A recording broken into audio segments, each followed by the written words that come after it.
Hi everyone, today we're going to talk about an important topic when it comes to running your own business. Now, it doesn't have to be just a candle making business, it can be any business, but for this channel we're going to focus really on some examples and talk about candle making and running a candle business specifically. So this video, as I mentioned, is going to be all about pricing your candles, but not really in the way that you might be accustomed to. There's a lot of videos and resources and blogs and things out there online that can help you with different ways to price your candles or your melts or whatever you might be making. They can touch on different formulas. They talk about the cost of your candles and what you can do to figure out a good price to sell them at. And that's all great advice. There's a lot of good advice out there. And like I said, a lot of resources to help candle makers price their products. Today's video, though, however, is going to dive into the topic a little bit differently. We're going to talk about various pricing strategies when it comes to pricing your products, but also some recommendations that I'm going to offer that has always worked well for me and that I've also given advice to other candle makers along the way as well. And some of these approaches might be brand new to you, and that's completely fine. When it comes to pricing products, that can be pretty daunting, and it is a topic that will often scare or intimidate new business owners. And so that is a lot of the reason that I wanted to put together this video today. I'm hoping at the end of this video that you walk away with a renewed confidence, but also potentially a new approach when it comes to pricing your products. Hi everyone, my name is Wade Thomas. I'm the owner of Black Tie Barn Candle Company. I also run this YouTube channel to help others in the industry. If you are interested in learning any more about candle and melt making or running a candle making business, then I would encourage you to subscribe, hit the like button below as well, and leave a comment if you have any questions or feedback about this video. I do put a lot of time and effort into these videos, so I really hope that they can help some of you out. As I mentioned, today we're talking about pricing your products, but we're going to do it in a little bit different way. I've created a presentation that we're going to follow through as well because there's a lot of information to cover and I want to try to do it in the most efficient and helpful way to you possible. So let's go ahead and dive right in. Pricing your products is not a new topic. Product pricing and pricing methodologies have been around for a long time, but a lot of times some information and recommendations just become regurgitated and we hear a lot of the same strategies mentioned over and over. And so today we're going to take a look at some new strategies for candle making business, potentially a new approach for you going forward. The roadmap for today's video is going to be broken really into kind of three main parts, and we'll dive into these individually as we move on. But the first of that is just going to be talking about business sales and objectives. What are the goals for you as a business owner? Next, we're going to be talking about all these different pricing strategies, and this is really going to be the bulk of the video today, is what these strategies are, how they work, and why and when you should use each one. And then finally, we're going to wrap this up with some recommendations about these specific strategies and some final thoughts and tips as well. So starting off with these objectives and goals.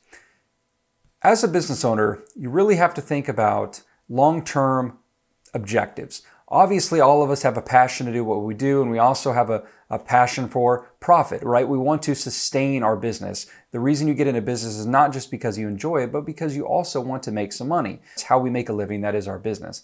But when it comes to objectives and goals, you have to think about when you're starting a business is very different than a business 2 years down the line or 5 years down the road. Every level and stage of your business is going to require new objectives and new goals. And that is why I wanted to throw this in this video today, because when you're starting a new business, or at least in the early stages of running a business, sometimes it's easy to just want to focus on profit. It's easy to want to focus on sales and revenue and selling and selling and selling, which is great because you do need to do that. However, growth is more important at the early stages of business. Focusing on profit and sales is only going to get you so far if your business doesn't last. You've got to be able to escalate your business. You've got to be able to get it off the ground and to grow. And so the main objective and goal that I want you to focus on here as a new business owner is that you should be focused on growth over profit. I know that sounds scary. We all get in business and we want to be profiting, right? But it's very important, and profit will come, I promise, but it's very important to focus on growth versus profit. The next thing I want to talk about is how do you want to grow your business? Do you want to grow your business by profiting from friends and family, which is completely fine, and that's how most of us start, right? A lot of them are test groups, and that is how we kind of get our feet wet. We want to test our products. We want to get a little bit of feedback. We want to know how our product is working to those that we trust before we just kind of risk everything and just kind of jump in the pool when it's cold, right? We all fear failure and we all feel getting kind of turned down, right, in criticism. So we like to turn to our friends and families first. And that's completely normal. But long term, do you really only want to sell to your friends and family? Is that all that you're really getting in a business for? Or do you want to sell to the world? And so the question is, what should be driving your business path and your business plan? Should it be selling to your friends and family, or should it be reaching further out in the world, selling to a marketplace? Also, it's very important to understand what your structure is for your business. And I don't mean business structure like a corporation versus a sole proprietorship. I do have another video on that, and that I will link above it if you are interested. But what I'm more focused on here is your structure as far as your sales structure, your marketing structure. For example, do you plan to only sell directly to consumer? Are you going to be your own retailer? Do you only sell directly from your website or at craft shows, markets, things like that? Or are you also interested in selling wholesale? Do you want to be a manufacturer that sells your products to a retailer that then marks up them for resale? Or is this just a hobby and you're just getting into something to create a little bit of a side hustle? You just win a little extra money in your pocket every month. And then lastly, I want to mention that no pricing models are wrong. The reason I want to mention this is I don't want anyone else to think that I'm going to knock on any other pricing models out there. And some of this video is dedicated to talk about a specific pricing formula that a lot of us hear all the time. And I don't want anyone to take that as that I'm disagreeing with that formula, or that I think a pricing formula or pricing model is bad. There's a time and a place, and there's a purpose for them all. And today in this video, we're going to talk about these more specifically as we move on. Something you're going to see repeated a couple times today, and that is that pricing is a science, pricing is an art, and pricing is a strategy. Pricing isn't just about math, it isn't just about numbers, but it's also not just about feel. There's an actual strategy that comes into play when we talk about pricing, and that is going to be the underlying theme to the recommendations that I provide you at the end of this video. Before we get into the pricing models, we're going to list out 5 different common pricing models here, and then we're going to go into each one a little bit more detail. But before we go into that, before I start that, I do just want to say I will have things kind of outlined for you to help make it easier to follow along, but I would encourage you to really focus and watch the entirety of this video, because some of the information that's going to come later in the video is going to build off of what we're talking about now, and what we're going to be talking about over the next several slides as well. So I know that this could be potentially long and a lot of information, but it's all very, very important and will really come all together at the very end. So just try to stick with me. I hope you get some value out of this. I really do hope you enjoy it. But again, later on, I'm going to talk about some really neat strategies or approaches that maybe you haven't considered before. And I'm also going to show you some examples. So we're going to do this together. We're going to really go through a few examples together and show you how this all works. So as I mentioned, there are 5 pricing models we're going to cover today. Anchor pricing, keystone pricing, loss leading pricing, value pricing, cost-based pricing, and then finally, I said 5, but the 6th one is the one that we're going to spend a lot of time on, and it's going to be that new approach that I'm hoping is you will find helpful in your candle business. And that is called MDC. We'll come back to that later.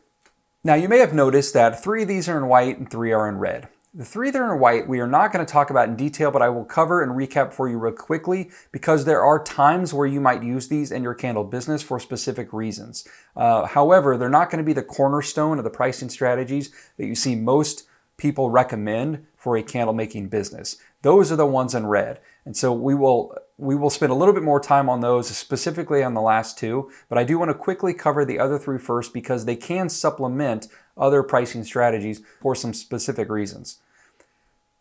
So these honorable mentions that I've talked about, we're going to start with anchor pricing. Anchor pricing is basically a price point that serves as a starting point. And it's really meant to be, this is where we're going to start price talks, then we're going to negotiate down from here. Think of buying a car, for example. Car lots use anchor pricing most of the time because it's kind of the starting recommended price point, knowing that you're going to go in and negotiate the price down back and forth. And so it serves as a starting point. It allows for negotiations, which of course allows for a lot of flexibility in pricing. Not something you're going to see in a lot of retail, specifically even with candle making, but it is worth mentioning. The next one is called keystone pricing. Now, this is a little bit more applicable when it comes to retail and potentially candle making, but keystone pricing is a very set in stone I don't even want to say formula necessarily because it's very, very simple. And it's basically just whatever your cost is times 2. And so you'll see a lot of keystone pricing really when it comes to wholesalers and retailers. Retailers buy their products at 50% discount from the wholesaler, and then they mark their cost up to, so 2 times cost, and that's what they sell at retail pricing. That is what keystone pricing is in a nutshell. It's simply 2 times your cost. It's very common for basic retailers, but the problem with the strategy is that there's no versatility. It's just kind of a hard, fast rule. Everything I'm going to buy at cost, I'm going to mark up 2 times, and that's going to be the retail cost. It doesn't allow a lot of flexibility or a lot of versatility, and it can really limit your options and your profits. The final honorable mention pricing model we're going to talk about is called loss leading pricing. Now, this is a new one to a lot of people. You're very familiar with it most likely, but might not be familiar with the term. So loss leading prices basically is a method that baits customers in with low prices in hopes that they're going to end up spending more on something else. In other words, they are sacrificing certain profits on some products in order to gain more profits on others. So a good example of this are dollar drink days, happy hours, movie matinees, half price appetizers, things like that, right? So it's restaurants, again, use this a lot with their dollar drinks and their happy hours.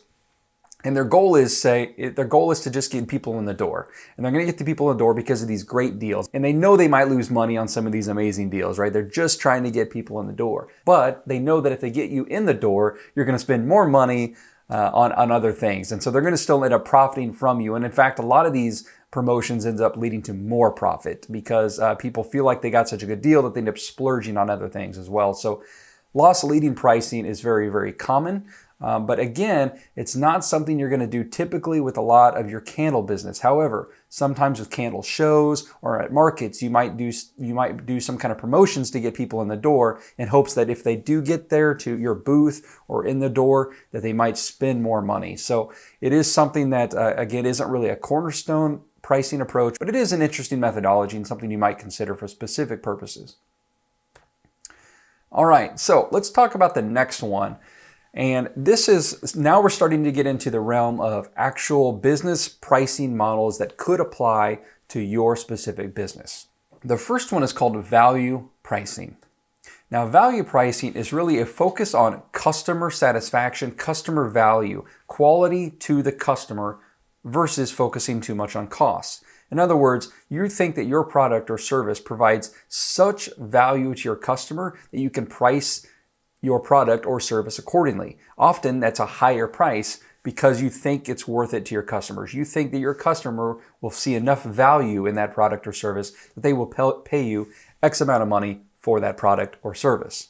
You'll see this commonly with luxury brands and service-oriented businesses. So you can see in the image here, we're talking about spa treatments, massages, acupuncture, or we're seeing it in concierge services. Or again, if we're talking about products, you're seeing it with luxury brands, luxury products.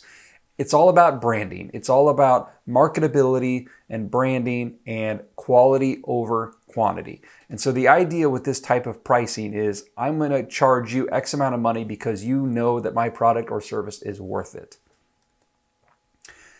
But for this strategy, market research is very, very, very important. You've got to understand the market very, very well and have done your homework and research to know how you should price your products.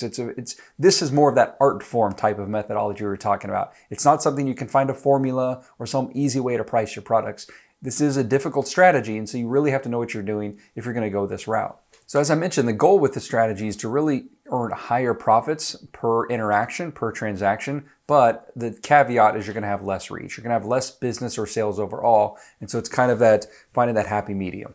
A few things to consider when you're talking about value pricing is that it's a very difficult type of model and business to start. It's really difficult to gain traction, especially as a new business, because it relies a lot on reputation, branding, marketability. People have to trust you. They have to understand and trust your product. There's a lot that goes into value pricing.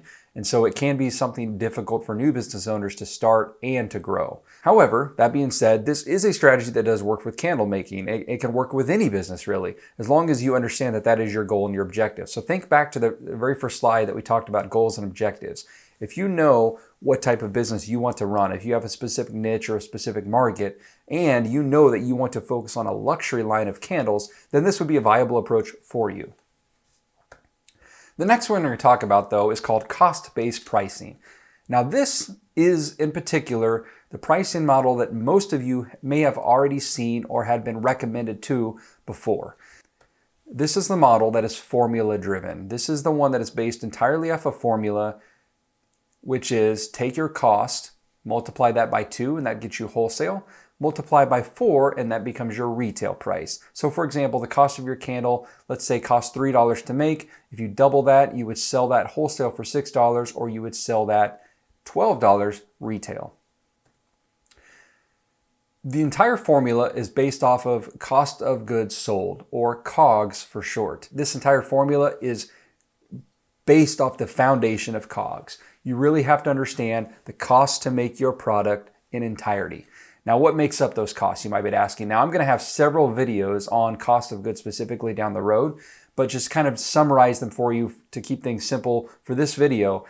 Basically, your COGS are made up of your material costs that go into your product, the production of your product. So we're talking wax, wicks, jars, fragrance, things like that. And that includes the incoming shipping for those materials that arrived to you. So when you bought wax from your supplier and you also had to pay shipping to receive that wax, all of that is considered part of that material cost. Again, I will have other videos breaking down how to come up with your COGS or cost of goods. But just know that it includes all of your material costs. It also includes your packaging and labeling. Basically, any cost that it comes not only to production, but also the sale of your product. And then I have a question mark next to time value. And I'm going to talk about this a little bit later as well. But a lot of people wonder, should you include the cost of your time into your cost of goods sold? Well, the short answer is yes. That is a cost. Labor is part of your cost of goods sold. However, the reason I say that with a caveat, and we'll talk about more about this later, is technically speaking, yes, it is part of your cost of goods sold. But you have to be careful with it, especially early on as a business owner when you're just starting your business and trying to get sales. We'll come back to that a little bit later, but I did want to mention it while we were here. The problem with the cost-based pricing model is that issues occur when prices end up out of market. And this is a common problem with new businesses. And this is why I don't recommend this strategy when you're first starting out. I don't recommend this type of strategy until your business has really settled in and it's grown to a point where it's sustainable. You really need to get your business off of the ground before you start using cost-based pricing, in my opinion. And we'll talk about why later when we go through some examples. But this is one of the drawbacks to using cost-based pricing is if your costs are too high, which early on when you're a business and you're not buying bulk and you don't have low cost of goods sold, what tends to happen is you end up with prices that are exaggerated, prices that are too high to really get a good market share, and you have a hard time selling to your customers. And so what ends up happening is, as candle makers or as business owners, we have to figure out a way to get additional sales. We're struggling to sell our candles at our current price because the price is out of market. So what we end up having to do is supplement that pricing with promotions, right? So we run sales and promotions because we're having a hard time getting our product out the door. So we're running 2-for-1 specials or 30% off specials. And the problem with, and there's nothing wrong with promotional pricing. It's good to run promotions every once in a while, but if it becomes a crutch in order just to make sales, then that's when you have a problem. And so you don't want to have to supplement your regular pricing with promotional pricing too frequently, or it becomes an issue.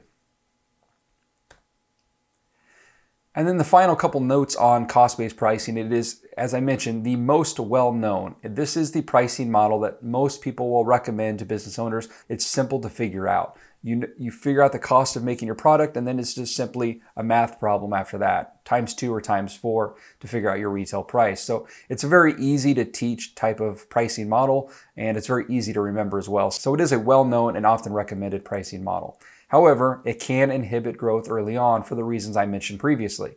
Because it can cause your products to be marked excessively high early on in your business, it can price you out of the market, and it can really slow your growth early on. Okay, so now that leads us to this point. So I've talked about some of the strategies already. But I've also been alluding to the fact that I think that there's a better strategy for new businesses or small, new growing businesses. Remember, the goal when you're starting a business is to get your business off the ground, start getting some sales, start gaining some traction. Without traction, your business really isn't going to go anywhere. It's like a train stopped on the tracks. And unless you start getting some momentum, the train's not going anywhere. And so the whole purpose of a new business early on, the whole focus, as I said in the very beginning of this video, is growth.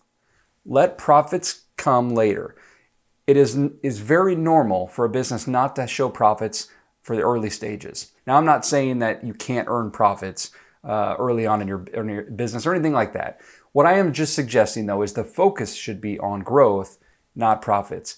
Profits will come with the growth, and you will also get your business going in a better direction if you follow that methodology. So if you take one thing away from this video today, it's just that I want you to think about things differently. Think a little outside of the box.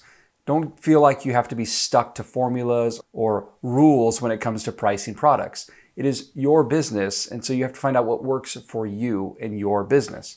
And the strategy that I'm going to show you next allows you to do just that. It allows you to figure out what works best for your specific business and help price products that will help you grow and get your business to a place where it becomes sustainable, where the profits do start rolling in and you've already gained some traction and you're really, really starting to grow as a business.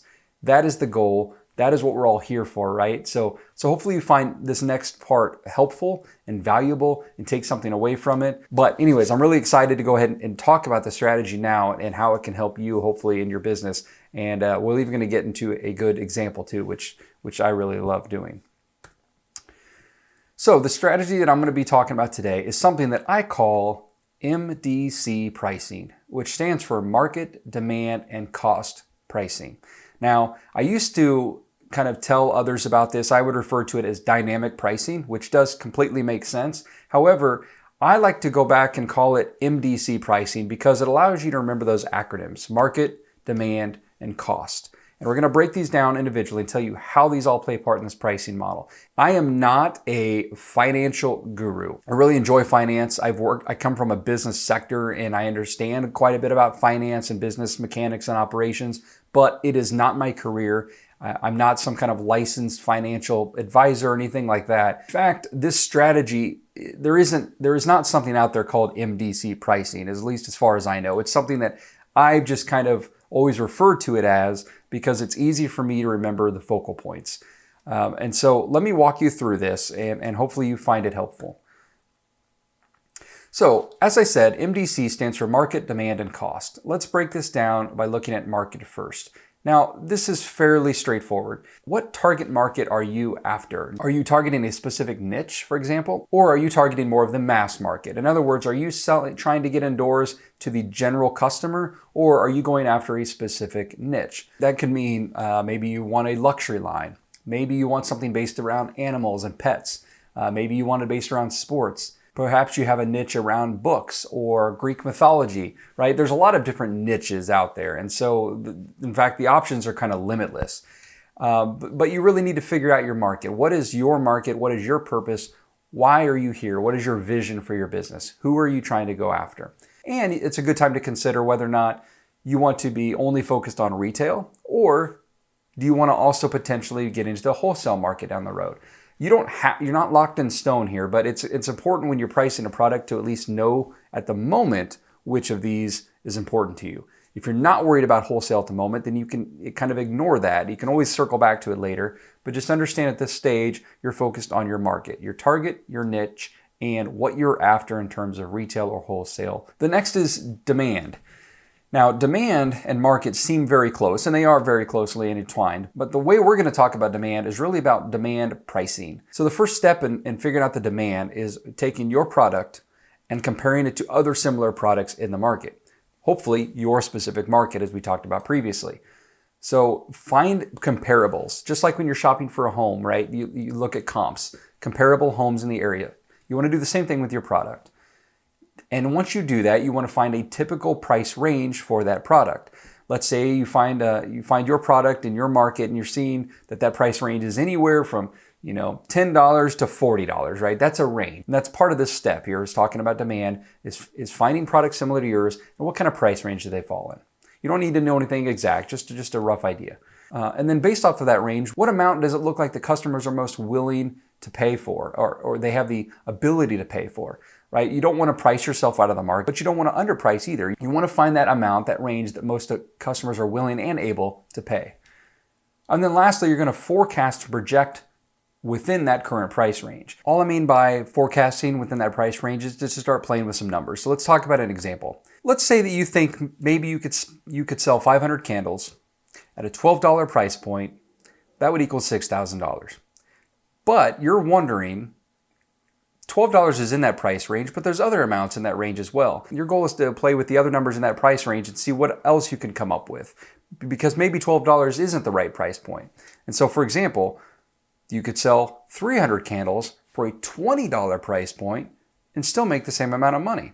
So you sold less candles for more money and you end up with the same amount of profit. But you might be concerned. $20 is quite a bit maybe for your candle. You were considering 12, you've almost doubled that. Maybe you're concerned that you won't be able to sell that many at that price point. But you also think that $12 might be a little too low. So what about something in the middle? 400 candles at $15 also equals $6,000. Do you think you would have no problem selling 300 candles for $20? Or do you think you might need a bit lower the price, but lowering the price would allow you to sell more candles and you can still reach your goals? The key is to play with these numbers and then use your best guesstimations or even some trial runs at different price points to see what just tends to work better. But remember, there's lots of ways to reach these same numbers. And that's kind of the whole point. There's a lot of ways to bake a cake, right? And it's because there's lots of different recipes. So the trick is just keep fine-tuning your recipes. Keep trying different things until you happen to find the one that seems to work best for your business. Now, the last part of MDC pricing, of course, is cost. So when we talk about cost in terms of MDC pricing, it's still important to know your numbers. You still want to know your cost of goods sold or your COGS. In fact, part of the strategy is to still make sure that you stay above your break-even point. I may have said earlier that not all businesses start off making a profit, but that doesn't mean you should intentionally price your products below break-even point. So the next part of the cost, to make sure you're at least making some type of profit, you're staying above your break-even mark. Again, we'll talk about all of this as we get through an example. Here's where the trick comes in with this strategy. So yes, we've talked about market, and we've talked about demand, and we've talked about how to calculate your current cost of goods sold. However, what's really interesting about this strategy is to focus on your future cost of goods sold. Now, you might be thinking, how the heck do I do that? I don't know what my cost of goods is going to be in the future. Well, I mentioned this in a video earlier on my channel. It was kind of a how to get started with the candle making business. And I'll link it up above, where I talked a little bit about this. So what I'm referring to here is when you're starting out as a business, you're not buying products in bulk. You tend to pay more for shipping. You're using multiple suppliers. You haven't figured out all your best suppliers yet, or at least your most affordable products and materials. You're still learning, right? And so in those early stages of your business, as you're still learning and trying to figure things out, is that early on in your business, it's going to cost you more to make your product right now than it will later down the road. Long story short, price of your materials to make your current products today should be less than they are right now. They should be less down the road. The reason I say to factor in your future cost of goods sold, and I understand it can be hard to estimate that. And I mean, there are ways to do it. You could actually just project and just play with the numbers and say, well, I think in a year from now, I'm going to be ordering this much wax in this many jars. This is what I plan to do in the next 6 months. And so you could base your pricing off of that if you'd like, or you can really just estimate this as well. Most businesses, as they start out, within a couple years, their price of their materials have dropped anywhere from 15 to 30% on average. And that again is because you found better deals, you found suppliers, you've done your research, your homework, you're buying in bulk, and so on. So you can factor in what those future costs of goods sold might be. And again, I know I'm just throwing out some arbitrary topics right now, right? But we'll talk about this as we get into an example. I just wanted to make you aware of that term, future COGS. Now, earlier I talked about whether or not you should include your time value, your labor, in other words, into your cost of goods sold. And I said, yes, it is part of your cost of goods sold. However, be very careful adding that into your cost of goods sold or into this pricing model at the early stages of your business. Why? Well, again, you're not running a large-scale business at this point. You're probably working from home, and the time it takes for you to make 1 or 2 candles per order, maybe you're making your candles to order, or even if you're not, maybe you're making batches at a time, but you're still only making small batches, and they might take you 30 minutes to make a small batch of candles. That's a lot of time and a lot of labor just to make a few products. Yes, it's real, and it really is your time, but then you have to decide how much is your time worth right now. Do you think that you should be making $20 an hour labor? Then you need to work that into the cost of your candles. But as a warning, doing that early on when you are small and you're making small batches and it's just you putting your labor in, and then you factor that into your cost of goods sold, it's going to make the cost of your product, thus the price of your product, very, very high. So what do we do? Because if we're supposed to calculate our labor, but if we do, it's too much, what do we do? Well, early on in your business, I like to know what my labor costs would be, and I like to have those numbers, but I don't necessarily put it into the cost of my products when I'm selling them as I'm getting started. Because part of running a business is putting in your own sweat equity, putting in your own time and energy into creating products, into creating your business. It's part of being an entrepreneur. I know I've said this many times in this video already, but the early stages of your business, the purpose is growth. It's getting your business going, which means you're investing your time, your energy, your money. You're not taking anything back from the business at this point. You're just trying to get it off the ground. So you might be asking yourself right now, man, this sure seems like my cost of my candles is not going to be high enough. What about my profit margin? And then if I have a low profit margin, what if my margins don't allow me to do wholesale? So here's the truth. Those are just distractions.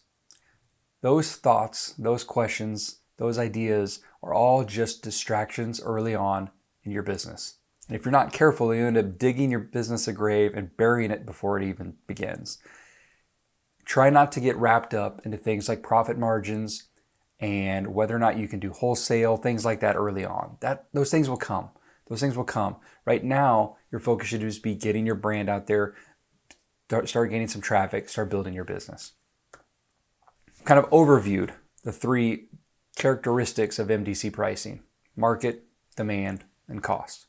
But I'm not going to leave you hanging. How do we actually create that price? Well, there's 5 steps.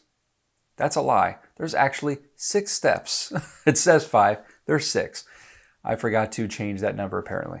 After we run through these steps real quickly, we're going to do an in-depth example together and show you how we can come up with a price for your product based off of a real-life example.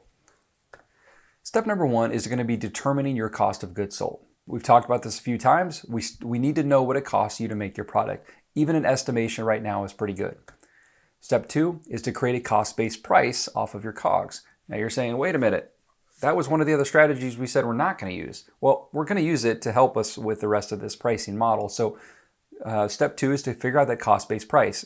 Remember, that's the one that's based off the formula. Your cost times 2 equals wholesale. Your cost times 4 equals your retail price.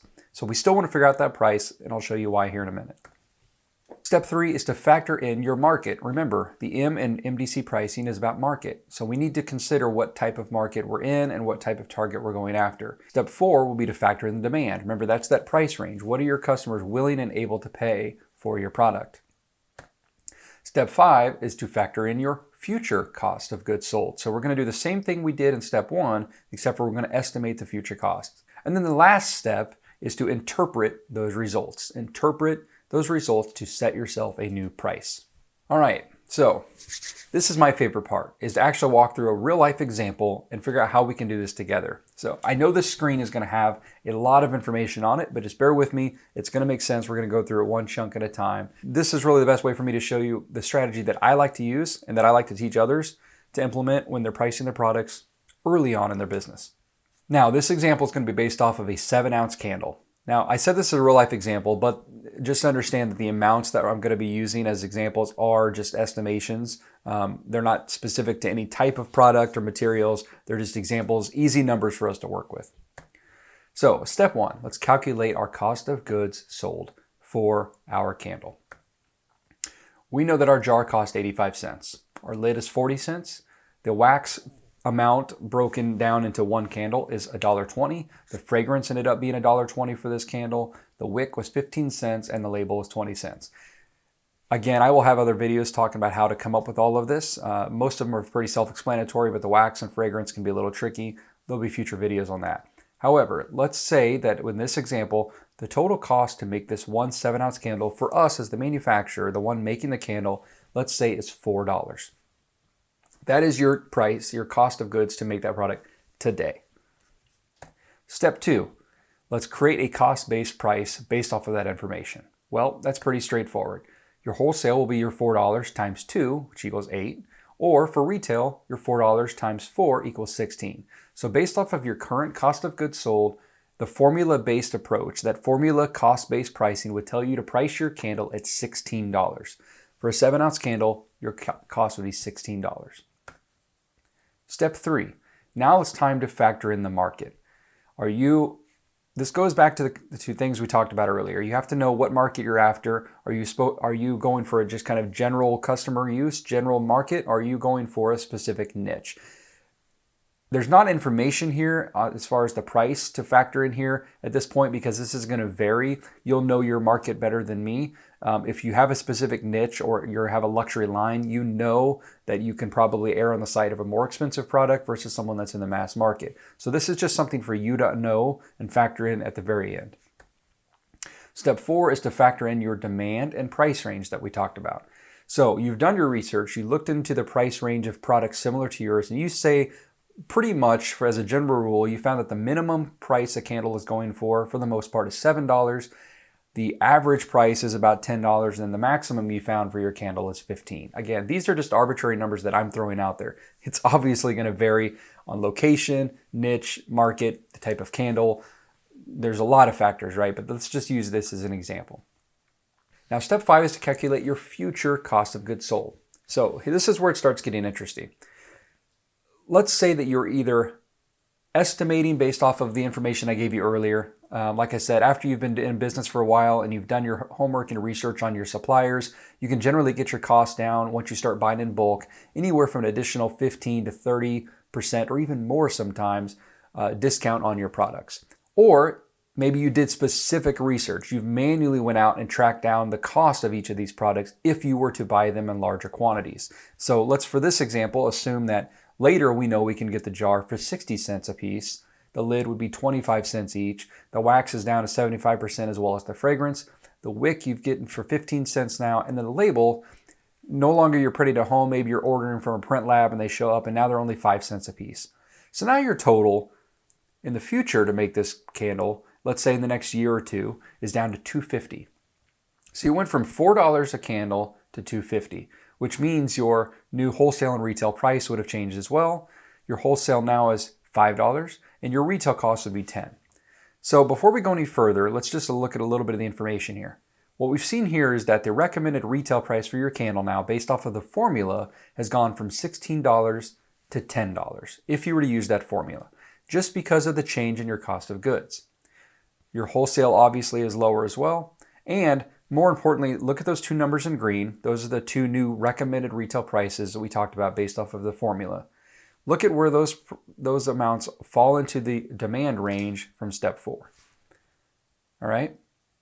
Now, step 6 of this is to interpret these results to set a new price.